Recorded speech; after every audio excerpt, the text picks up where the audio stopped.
Bonjour à tous, on se retrouve aujourd'hui pour le 4e défi de mon challenge de 50 poissons pâte polymère.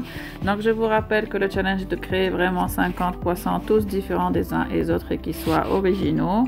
Donc pour le 4e, j'ai décidé d'utiliser une base avec de la pâte blanche, un peu de bleu ciel, un peu de couleur pêche, un peu de bleu de canard.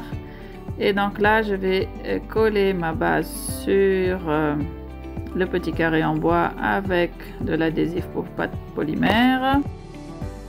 Donc j'étale bien et là, je vais venir poser ma pâte sur le support en bois.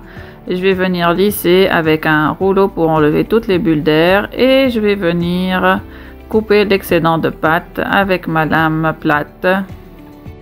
Pour le corps de mon poisson, cette fois-ci, j'ai décidé de travailler avec une pâte rose que je vais venir d'abord étaler.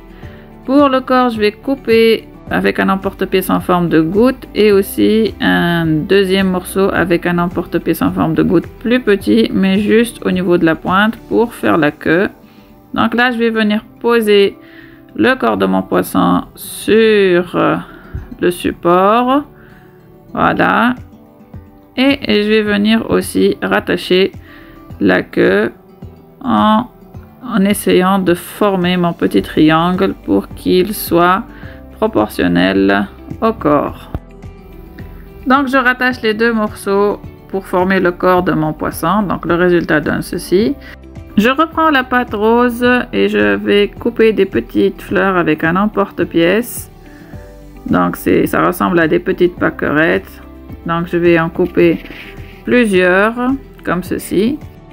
J'ai pris ensuite du papier mousse sur lequel je vais poser mes petites fleurs et grâce à un dotting tool assez gros, je vais venir donner un effet bombé à mes petites fleurs. Donc vous voyez, je place mes fleurs à plat sur le papier mousse et je viens rouler avec mon dotting tool.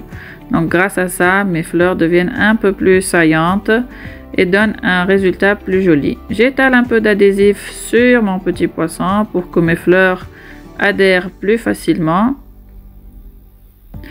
Et avec un dotting tool plus petit, je vais venir prendre mes petites fleurs et les placer sur mon poisson.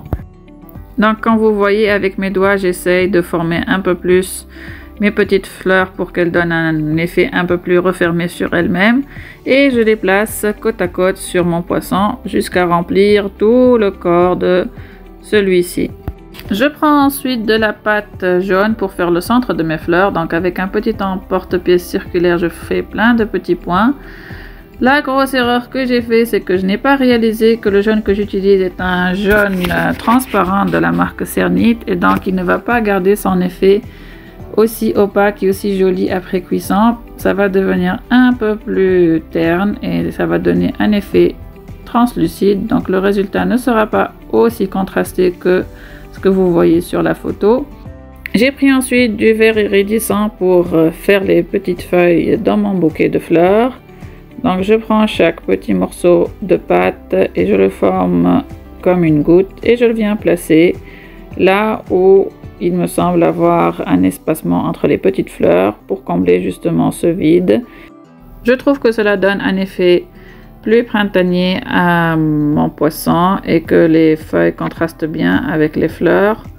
Donc ça forme un joli bouquet dans l'ensemble. Après avoir fini avec les feuilles, je vais ajouter un œil à mon poisson en créant un cercle blanc sur lequel je vais venir poser ensuite un petit point noir. Pour finir, j'ajoute une bouche à mon petit poisson et il est enfin prêt. Si vous aimez le résultat, pensez à me mettre un like et dites-moi en commentaire ce que je devrais faire pour les prochains poissons. Pensez à vous abonner pour ne rien rater du challenge des 50 poissons. Merci, à bientôt!